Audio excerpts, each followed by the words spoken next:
Assalamualaikum warahmatullahi wabarakatuh. Selamat datang kawan-kawan semuanya di channel Riam Biru. Terima kasih banyak untuk kawan-kawan semua yang sudah berkenan hadir di channel ini. Dan kali ini ada satu cerita datang dari Mbak Desi di Pekanbaru.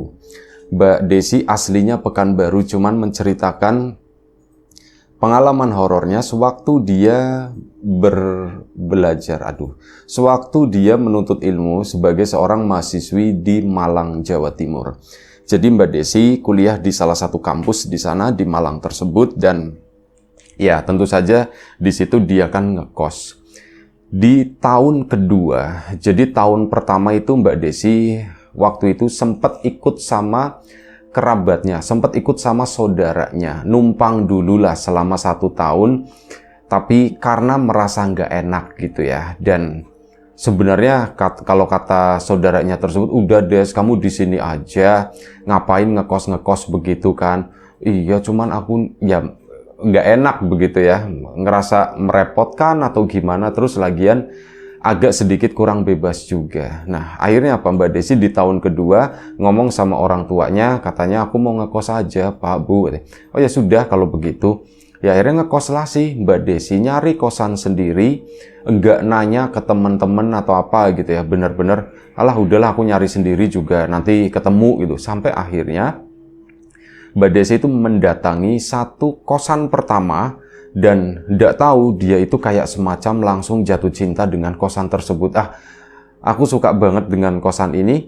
Secara bangunan itu memang bangunan agak sedikit lama gitu ya, tapi di kosan tersebut relatif lumayan cukup aman. Dalam artian begini, gerbangnya itu ada dan yang jagain juga ada seorang bapak-bapak di situ, tinggalnya tepat di depan kosan tersebut. Nah, untuk parkir motor dan sebagainya itu juga relatif cukup aman. Parkirannya itu cukup, kondisi air juga lancar mengalir jaya lah pokoknya. Terus untuk listrik sendiri itu udah nggak ditagih lagi, jadi udah all in begitu ya semuanya. Harganya pun relatif standar lah, sama seperti kosan-kosan yang lain. Dan di situ sepertinya tenang. Jadi kamarnya itu tidak banyak, sekitar 8 kamar. Ada dua pasang kamar mandi dan toilet. Ya cukup lah itu untuk ya, dan itu cewek semua, kosan khusus cewek. Mbak Desi, udahlah di sini aja lah. Aku mau nyari yang kayak gimana lagi. Begitu lagian ini juga relatif lumayan cukup deket dari kampusku. Mbak Desi sendiri pakai sepeda motor. Nah kejadiannya itu nggak diceritakan tahun berapa. Akhirnya apa? Mbak Desi pun ambil kosan tersebut. Singkat cerita, ya nyamanlah dengan apa yang ada di tempat tersebut ya. Sampai suatu hari, ya kurang lebih udah lumayan cukup lama sih, sekitar 2 minggu, Mbak Desi juga udah kenal dengan beberapa tetangga kosan yang tepat di samping kamarnya Mbak Desi. Dia tuh kayak kamar tengah, jadi kanan kirinya itu ada. Nah, ini yang sebelah, kalau dari depan ya, sebelah kiri itu namanya Mbak Sarah. Kalau yang sebelah kanan itu namanya Mbak Ina. Jadi dua-duanya itu, ya mereka tuh orangnya tuh baik semua. Nyapa duluan waktu itu sama Mbak Desi, baru ya Mbak di sini, iya gitu. Kenalan sama si Mbak Sarah, terus satunya sama si Mbak Ina juga keluar. Oh iya kenalin aku Ina gitu ya. Udah kenalan-kenalan sampai sekitar 2 minggu kemudian, Mbak Desi itu mulai menyadari ada sesuatu yang ya sebenarnya dibilang wajar-wajar, tapi dibilang aneh ya aneh. Nah, si Sarah itu kan rambutnya panjang ya, jadi sampai sepunggung segitulah. Rambutnya lurus, bagus, panjang. Tapi di situ Mbak Desi itu ada sedih gara-gara apa? Pada suatu sore, kayak selepas ya anak-anak itu pada mandi lah, dan Mbak Sarah mungkin habis keramas atau gimana. Waktu itu Mbak Desi mau keluar, dia tuh habis gunting-gunting clipping, bikin semacam itu kan ada sampahnya, mau dibuang di depan kosan, di tempat sampah di situ. Bertepatan dengan Mbak Sarah yang juga keluar kamar, dia pun mau membuang sesuatu. Cuman yang dibuang Mbak Sarah itu adalah rambut. kayak rambut rontokan begitu ya. Dan rambut itu tuh kayak segenggam gini, itu kan banyak. Mbak Desi pun ngelihat itu kaget gitu. Kok sebanyak itu? Cuman ya Mbak Desi nggak negor, nggak apa gitu ya. Takutnya nggak enak mau ngomong, Sarah rambut kamu serontok itukah atau gimana gitu. Tapi nggak enak mau ngomong hal tersebut. Udah jadi dibiarin aja. Mbak Desi pun cuma senyum, Mbak Sarah juga cuma senyum, bruk gitu kan. Jangan-jangan Sarah, padahal Sarah itu rambutnya itu bagus gitu ya. Kok rontok kayak gitu, sayang banget, apa salah perawatan atau gimana ya. Tapi ya rambutnya dilihat Mbak Sarah itu biasa aja, nggak tipis, nggak tebel banget juga. Pokoknya rambut umum lah gitu ya. Akhirnya sudah. Itu pertama kali melihat, sempat kepikiran, tapi Mbak Desi itu ya udah diem aja gitu kan. Hari selanjutnya, nggak setiap hari, tapi makin sering, Mbak Desi kalau misal ngelihat ke arah tong sampahnya Mbak Sarah gitu ya. Tong sampahnya kebetulan tong sampah yang terbuka, bak sampah yang dikasih plastik yang jaring-jaring bentuknya basket begitu ya. Nah itu seperti itu kan kelihatan dari, kalau misal dilongok begini kan di situ selalu didominasi sama rambut. Sampai akhirnya Mbak Desi saking ndak kuatnya, pada suatu sore itu ketemu sama Mbak Sarah yang ngobrol-ngobrol sejenak di situ ya, di depan kamar masing-masing. Merhatiin rambutnya Sarah itu kok rambutnya nggak menipis ya, rambutnya itu kok masih tetap tebel kayak gitu. Dan akhirnya Mbak Desi pun memberanikan diri, Sar, iya Des, kenapa? Sorry Sar, aku mau nanya, katanya. Iya, nanya apaan? Sar, aku beberapa kali tuh ngelihat kamu rambutnya rontok ya gitu ya. Si Mbak Sarah, wah kamu pasti ngelihat di tong sampah ya, katanya. Iya, aku bener, aku ngelihat di tong sampah itu kamu sering banget buang rambut. Mbak Sarah pun kayak kayak celingak-celinguk begitu ya, terus ngedeket ke arahnya si Mbak Desi.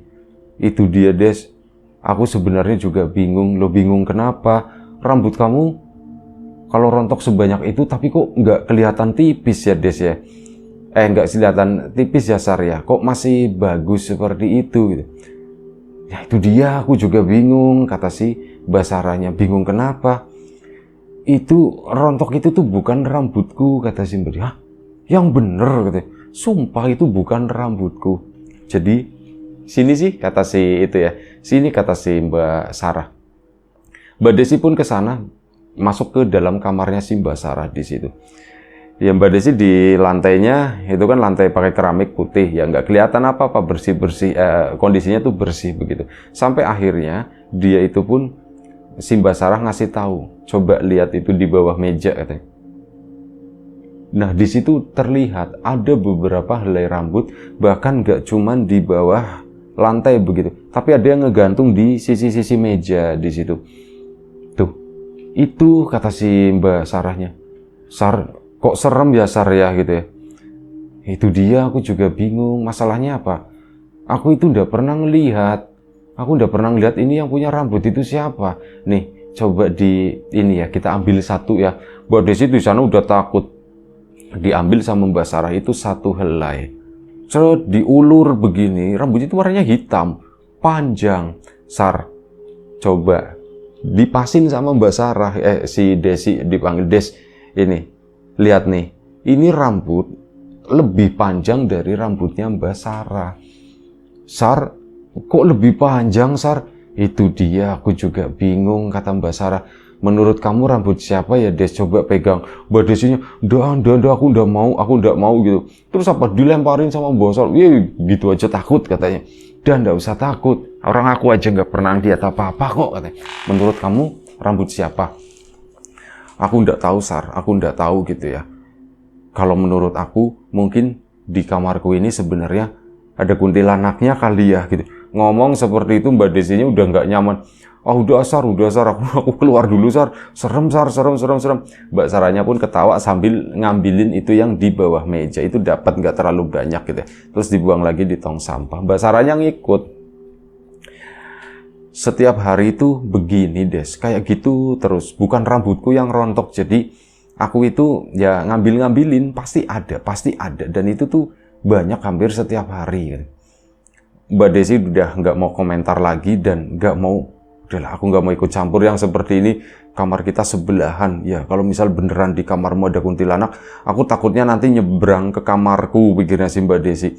Dia pun diem-diem aja, udah Sar aku mau keluar dulu gitu, alasannya begitu. Ya udah ada, kamu mau kemana Des? Aku mau beli makan, padahal belum jam makan, itu masih sore. Biasanya Mbak Desi itu keluar itu selepas maghrib gitu ya. Tapi itu aku mau keluar dulu, Mbak Saranya mau, Des aku ikut ya katanya. Ya udah yuk, bareng yuk. Akhirnya mereka pun keluar ke sana, dan waktu itu memang malam minggu. Keluar si Mbak Sarah itu bonceng Mbak Desi yang di depan gitu kan, ke sana nyari makan. Nah disitulah ngobrol-ngobrol. Maksudnya Mbak Desi pun lebih berani karena nggak di lokasi kosan. Sar, berhubungan dengan yang kamu alamin itu udah lama atau enggak? Aku sih ngerasain udah dari awal aku tinggal di sini. Kamu kan tinggal di sini berarti udah setahun gitu kan, setahun lebih, masuk tahun 2 ini. Iya betul. Ini dari awal aku tinggal di sini udah ada seperti itu. Cuman dulu ya nggak banyak-banyak banget gitu ya. Emang aku pikir itu rambutku. Soalnya dulu rambutku kan emang lebih panjang. Tapi tak potong karena apa? Awalnya aku berpikir rambutku tuh rontok Des. Awalnya aku seperti itu. Akhirnya kan ini udah tak potong lebih pendek lagi. Cuman kok masih ada. Ya awalnya aku juga nggak memperhatikan, kata si Mbak Sarah. Waduh rambutku rontok. Aku pun akhirnya pakai treatment dan yang lain-lain. Cuman ya hasilnya rambutku malah bagus begini, kata si Mbak Sarah. Malah enak gitu. Iya rambut kamu itu bagus. Nah itu aku nyadar pas aku nyoba ngepasin panjangnya gitu. Ini perasaan rambutku lebih panjang ya, kata si Mbak Sarah. Dan ya bener aja tak ukur, duh ini rambut lebih panjang. Berarti bukan rambutku, terus rambut siapa? Awal-awal sih ya aku takut Des, barangkali yang punya rambut itu nongol atau gimana. Cuman udah setahun lebih aku sendiri nggak pernah ngelihat yang punya rambut itu apa, siapa, bentuknya kayak gimana, aku nggak pernah lihat. Terus kamu selama di situ ngalamin ada sesuatu yang aneh-aneh? Nggak ada sama sekali. Bau-bauan kayak gitu nggak ada. Suara pun nggak ada. Cuman itu doang, cuman ninggalin rambut itu yang sepanjang itu. Dan aku sendiri nggak tahu, aku itu nggak pernah ngelihat, kata si Mbak Sarah. Ya wis syukurlah, katanya begitu kan. Iya, makanya ya udah, aku anteng-anteng aja selama dia itu nggak ngeganggu, dia nggak nampakin diri atau gimana, ya aku sih baik-baik aja gitu ya. Kalau misalnya udah serem-serem banget kayak gitu sih, mendingan aku pindah kosan, kata si Mbak Sarah. Cuman kalau nyisain rambut-rambut begitu doang, ya udahlah biarin aja. Aku malam tidur juga masih pules, pikirnya sih itu. Aku mandi juga nggak pernah ada yang gangguin, keran juga nggak pernah jalan sendiri dan sebagainya. Lagian kamar mandinya itu memang di luar, bukan di dalam. Malam itu pun banyak ngobrolin masalah hal itu. Dan hal tersebut itu bikin Mbak Desi malah tambah takut. Sarahku kok malah yang takut ya Sar ya? Takut kenapa gitu? Ya nggak tahu, kebayang aja kalau misal tinggal di kamarmu kayak gitu, itu pasti serem banget ya. Jangan dibayangin, kata si Mbak Sarah. Iya juga sih, akhirnya pulanglah mereka. Dan saat pulang, udah Mbak Desi masuk kamar, udah malam ya, sekitar jam 9. Si Mbak Sarah pun sama-sama masuk ke dalam kamar. Kelap-kelip masih kepikiran terus gitu ya. Mana ini tembok. Mbak Desi kan kasurnya tuh kasur di lantai gitu ya, bukan yang ada ranjangnya. Kasur lantai. Lemarinya pun lemari yang pendek-pendek gitu loh, yang sekitar 120 cm atau berapa. Nah, Mbak Desi pun tidur biasa, pakai lampu tidur. Coba dengerin ke sana ke sebelah, Sarah itu lagi ngapain ya malam-malam begini. Gak ada suara apapun. Oh mungkin Sarah udah tidur. Akhirnya Mbak Desi pun ya kayak gitu merem melek sampai akhirnya Mbak Desi itu mendengar kayak ada bunyi kertas yang ditekan, kercek gitu ya. Ada bunyi kertasnya. Bunyi kertas kalau misal agak dicek gitu kan ada bunyinya. Nah bunyinya itu semacam itu. Mbak Desi kan gak langsung buka mata. Waktu itu perasaan itu udah ndak enak. Itu suara apa ya? Suaranya itu dari atas lemari. Jadi dia tuh naruh beberapa dokumen di sana, beberapa catatan-catatan kuliah gitu ya. Karena di meja itu udah penuh, jadi sebagian itu ditaruh di atas lemari. Mbak Desi pun coba ngelirik ke atas lemari. Disitulah untuk pertama kali Mbak Desi melihat ada seseorang, ada satu sosok yang lagi duduk di atas lemari, kakinya itu menggelantung ke bawah, pakai roknya itu rok yang mungkin sebetis gitu, kakinya tuh kelihatan di sana, dia tuh lagi duduk begini, tangannya tuh pegangan, rambutnya tuh ke bawah, panjang hampir menyentuh ke lantai. Di situ Mbak Desi, itu kok dia pindah ke sini, kok ada, itu apa sih, itu apa? Mbak Desi pun coba nengok ke sana lagi. Nah, untuk kedua kalinya nengok, sosok tadi itu udah hilang, gak ada. Akhirnya udah langsung grep, berusaha memberanikan diri intinya untuk tidur di sana, tapi kok rasanya makin takut, gak kuat. Mbak Desi pun akhirnya keluar dari kamar, langsung menuju ke kamarnya si Sarah tadi. Sar, kamu udah tidur belum? Ada suara begitu, suaranya Mbak Sarah. Akhirnya dibuka? Iya, kenapa Des? Sar, aku tadi, kamu kenapa? Kata si ini kan kamarnya si Mbak Sarah itu masih gelap begitu ya. Kamu kenapa? Nah, pas lagi kan Mbak Sarah buka pintu, jadi Mbak Desi bisa ngelihat kan di dalam kamarnya itu seperti. Pas ngeliat di dalam kamar, ada satu sosok lagi berdiri, dan sosok itu tuh sosok yang sama yang duduk di atas lemarinya Mbak Desi di sana. Itu sosok perempuan, rambutnya itu panjang kayak gitu, panjang menggelantung gitu. Itu kayak gitu di sana. Mbak Desi kan langsung mundur, Sar, itu Sar. Kamu kenapa? Si Mbak Ina pun akhirnya bangun. Des, Sar, kenapa? Ada apa? Si Mbak Ina pun akhirnya datang ke situ. Ini aku tadi ngelihat ini di kamarnya Sarah juga ada gitu. Mbak Inanya pun, aduh gitu kan, kok serem kayak gitu. Pada ketakutan, si Mbak Sarahnya pun akhirnya, ya Mbak Sarah sendiri kondisinya tuh sebenarnya udah terbiasa ya. Dia tuh nggak melihat apapun, yang melihat kan itu Mbak Desi. Akhirnya Mbak Sarah ikut-ikutan takut, dan di situ setuju. Ina, kita tidur di kamarmu boleh ndak, katanya. Ya udah boleh, ayo kesini. Tapi ambil kasur masing-masing, katanya. Iya, ambil kasur masing-masing. Akhirnya si Mbak Desi pun ditemenin sama Mbak Ina, Mbak Sarah ambil kasur. Mbak Sarah pun sama, kasurnya digotong gitu, kasur kecil, dipindah ke kamarnya Mbak Ina. Tiga-tiganya tidur di situ malam itu. Ya sebelumnya mereka sempat ngobrol-ngobrol, tapi Mbak Desinya, udahlah nggak usah diobrolin, nanti malah ini, udah tidur aja. Dan malam itu pun tidur sampai pagi, mereka nggak ada gangguan apapun. Nah, keesokan paginya seperti biasa ada obrolan. Ini pasti Des, di kamarku pasti banyak rambut deh, katanya begitu. Dan sebelum Mbak Desi masuk ke dalam kamarnya, karena masih takut, Mbak Desi ke kamarnya Mbak Sarah dulu, ngecek sama Mbak Ina juga. Ternyata bener.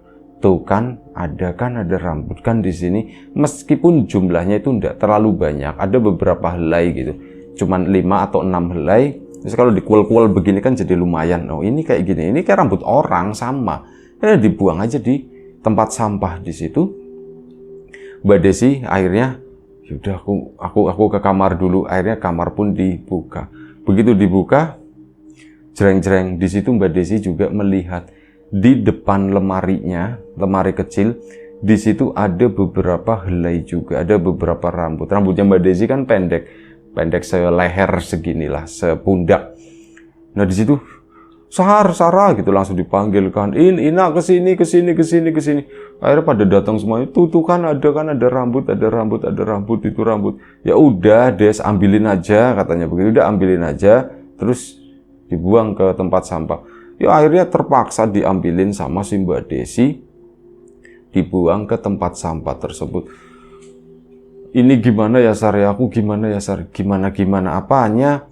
Ya udah tinggal ditempatin aja, biasa aja, orang kayak aku juga nggak pernah ngelihat. Masalahnya kamu nggak ngelihat Sar, kalau aku itu ngelihat, aku ngelihat 2 kali, di kamarku sendiri sama di kamarmu. Itu ada sosok seperti itu. Ya Mbak Inanya diem aja begitu ya. Sampai akhirnya, ya udah kalian beberapa hari ini, karena pertimbangannya Mbak Ina itu juga takut, aku juga takut, mending kalian berdua udah yuk tidur di kamarku aja, katanya begitu. Kalau malam tidur di kamarku. pada setuju semuanya, Mbak Sarah sama si itu. Ya wis, tidur di kamarmu aja nggak apa-apa ya, ini nggak apa-apa. Akhirnya tidurlah mereka setiap malam di situ. Rutinitas paginya ngebersihin rambut Mbak Desi sama Mbak Sarah. Akhirnya apa? Sudah. Begitu udah, hal itu dilakukan sampai kurang lebih sekitar 1 minggu. Makin akrab mereka bertiga gitu ya. Makin akrab meskipun beda jurusan, tapi terlihat sering bareng, misal keluar kayak gitu nyari makan. Itu pokoknya Mbak Desi di satu sisi juga senang dengan hal tersebut karena deket sama teman-teman kosannya. Udah sampai akhirnya sekitar 1 minggu lebih mereka tuh tinggal di tempatnya Mbak Ina. Sempet ngomong, "Nak, kamu udah keberatan, Nak." "Nggak apa-apa, aku malah seneng kalau tidur ada temen," kata si Mbak Ina. Oh ya wis lah, Mbak Desi pun lega, Mbak Sarah pun lega. Akhirnya ya kamar Mbak Desi sama Mbak Sarah itu cuman kayak buat naruh barang doang. Termasuk itu barangnya Mbak Ina, misal yang udah nggak kepake itu dipindahin ke kamarnya Mbak Desi atau ke kamarnya Mbak Sarah, dibagi-bagi. Jadi di kamarnya Mbak Ina sendiri itu masih lega gitu ya. Sudah seminggu lebih mereka tinggal di tempat tersebut sampai suatu pagi mereka itu menemukan ada rambut panjang, kali ini tuh di kamarnya Mbak Ina. Yang 2 kamar tersebut, kamarnya Mbak Sarah sama Mbak Desi itu makin berkurang, bahkan sehari itu cuma 1 helai atau 2 helai begitu doang. Ini hari itu berhelai-helai, ada mungkin ya 5 atau 6 helai, ya kayak gitu, pokoknya di lantai aja. Nak, ini rambut siapa ya, Nak ya? Langsung si Mbak Sarah, "Itu rambut panjang, itu bukan rambut kita, Des, itu bukan rambut kita, Des." Artinya si Mbak Ina akhirnya, "Berarti pindah ke sini dong," kata si Mbak Ina. Kata si Mbak Sarahnya, "Bisa jadi pindah ke sini. Kayaknya dia itu nggak nempatin kamar deh," kata si Mbak Sarah. "Terus apa, Sar?" "Dia itu kayaknya ngikutin kita." Si ini kan bingung. "Ngikutin kita gimana, Sar?" "Ya ndak tahu, ngikutin aku kali ya. Atau ngikutin kamu, Des." "Kayaknya enggak," Mbak Desinya, "kan kamu duluan, Sar, yang ini." "Iya, kayaknya ngikutin aku." Di situ Mbak Desinya kan, wah berarti artinya aku itu nggak boleh tidur sama Sarah. Cuman masalahnya pas Mbak Desi di kamar sendirian pun itu kan ada sosok tersebut yang dia lihat lagi duduk di lemari. Nah di situ kan akhirnya terpecah, iya juga ya, berarti nggak cuman ngikutin aku, atau jangan-jangan ngikutin yang ngomong-ngomongin kali ya gitu. Itu lebih masuk akal, makanya udah yuk jangan diomongin lagi. Iya ya udah begitu aja. Dulu aku juga seperti itu, aku nggak berpikir yang gimana-gimana. Kalau misal ngelihat rambut tersebut, udah aku ambil, aku buang, aku ambil, aku buang. Nggak kepikir yang namanya dibakar atau gimana, itu nggak kepikir. Sampai akhirnya suatu hari Mbak Ina yang nyaranin, ya udah gini aja yuk, ini rambutnya dibakar gitu aja, kata si Mbak Ina. Iya udah, kata si itu, lagian kamu ndak pernah kan, Sar? Aku ndak pernah, katanya, aku ndak pernah. Aku buang di tempat sampah, kadang ya aku tutup pakai kertas atau apa, kertas bekas. Kalau ndak ya udah aku buang begitu aja. Habis itu aku bungkus, udah dikumpulin kan di depan sana. Ya wis lah kalau kayak itu, coba yuk. Akhirnya beneran suatu hari nemu rambut-rambut tersebut di 3 kamar tersebut, yang sebelumnya itu cuma di kamarnya Mbak Sarah. Akhirnya ketemu di 3 tempat, tapi ya jumlahnya itu sedikit, tidak banyak. Mungkin kalau dulu ngumpul di semua Mbak Sarah gitu, di kamarnya Mbak Sarah, tapi belakangan itu kayak dibagi 3, jadi jumlahnya nggak banyak. Tapi kalau ditotalin ya sama aja, ini segerompol segini. Sore itu dibakar sama mereka bertiga. Rambut itu dibakar sama, ada sampah-sampah kecil, kertas-kertas begitu, itu dibakar. Ya udah baca-baca doa dulu segala macam, berketek-ketek gitu kan kayak rambut pada umumnya, dan mengeluarkan bau yang khas. Tapi kali ini baunya tuh bukan murni kayak bau rambut kebakar, bau sangit kayak gitu, enggak. Ada sedikit wangi-wanginya gitu. Ada wangi-wanginya gitu kan. Ngomong sempat diobrolin seperti iya ada wangi-wanginya, tapi udah, rambut itu pun habis terbakar. Setelah itu, malam itu mereka tidur tetap di kamarnya Mbak Ina. Saat itu mereka tuh masing-masing kayak punya pikiran sendiri. Mbak Desi pun takut, kira-kira setelah dibakar itu nanti bakal terjadi apa ya gitu ya. Sempat kepikiran, susah tidur, bahkan si Sarah pun sempat, "Des, kamu udah tidur, Des?" "Belum, Sar." "In, udah tidur?" "Belum." kata si Mbak Ina. Dia cuman kelap-kelip begitu doang, nyoba tidur. Tiba-tiba mereka itu mendengar ada suara seorang perempuan itu nangis kayak ya nangis terseduh-seduh gitu ya, nangis sendirian kayak perempuan yang sedih banget. Tapi suaranya itu jauh di mana gitu ya. Iya, ada suara begitu di mana ya. Mereka pun memberanikan diri untuk keluar, di mana sih, coba dicariin. Setelah dicariin, sumber suaranya itu dari kamarnya Mbak Sarah di sana. Sar, di dalam kamarmu, Sar. Iya, di dalam kamarku. Udah yuk. Masuk lagi. Masuk ke kamarnya Mbak Ina. Nah, begitu masuk kamarnya Mbak Ina, malam itu mereka tuh kayak nggak bisa tidur. Akhirnya, mereka pun ya cuman ngobrol-ngobrol tapi tipis-tipis. Cuman kayak saling sapa doang. Sar, iya. Des, iya gitu kan. In, iya. Kayak gitu sampai pagi nggak bisa tidur. Suara tangisan itu terdengar di kamarnya Mbak Sarah itu nggak berhenti-henti sampai kurang lebih sekitar jam 4 pagi baru suara itu tuh hilang. Setelah jam 4 pagi atau setengah 5 pagi baru mereka tuh kayak ketiduran masing-masing, timbul perasaan tenang, oh udah masuk subuh atau apa gitu ya. Mereka pun tertidur. Pagi bangun sekitar jam 8. Si Mbak Desi udah bangun tapi aku kok mau bangun males gitu ya. Aku kuliah jam 10 pikir. Tapi udahlah bangun sekarang. Akhirnya bangun, si Sarah pun dibangunin. Sar, bangun Sar. Mbak Sarah bangun, Mbak Ina pun semuanya bangun. Pergi ke kamar masing-masing. Si Mbak Sarah begitu masuk ke dalam kamar itu langsung, Desi, Ina sini. Akhirnya mereka berdua itu datang ke situ. Kaget bukan main, karena rambut yang ditinggalkan itu banyak banget. Banyak banget kayak gini gitu kan. Ya Mbak Desinya udah, Sar, aku takut, Sar, aku takut. Ya udah enggak apa-apa, nak, tak bersihin. Akhirnya diambilin sama Mbak Sarah begitu kan. Itu benar-benar berceceran kayak orang tuh habis potong rambut kayak gimana sih. Itu saking banyaknya. Akhirnya dikumpulin dan dimasukin ke dalam kresek doang, ditaruh lagi di sana. Mereka pun berasumsi gitu ya. Jangan-jangan karena semalam dibakar kali ya. Iya, bisa jadi. Nah, akhirnya mereka saking ketakutannya, mereka bertiga pun memutuskan untuk main ke salah satu teman di situ yang memang ngontrak rumah. Jadi ngontrak rumah itu kan ya bisa ramean dan sebagainya. Akhirnya pindah ke situ, ke rumah tersebut.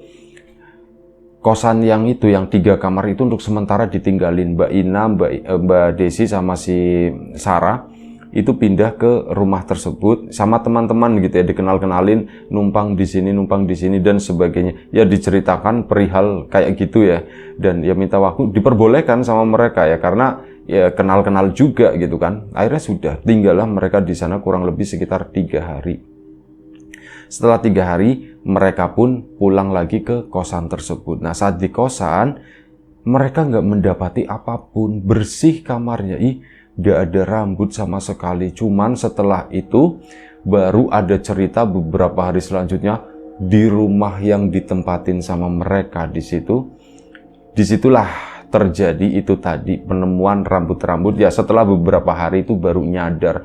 Akhirnya heboh. Cuman Mbak Sarah, Mbak ini sama ini diem aja, gak mau komentar masalah hal tersebut. Dan Mbak Desi sendiri udah gak mengikuti ini gimana sih kelanjutannya di rumah tersebut seperti apa. Tapi ya mereka tetap kuat tinggal di sana gitu ya. Dan setelah itu nggak ada cerita-cerita lagi. Ya itu aja satu cerita dari Mbak Desi. Cuman di kosannya akhirnya aman.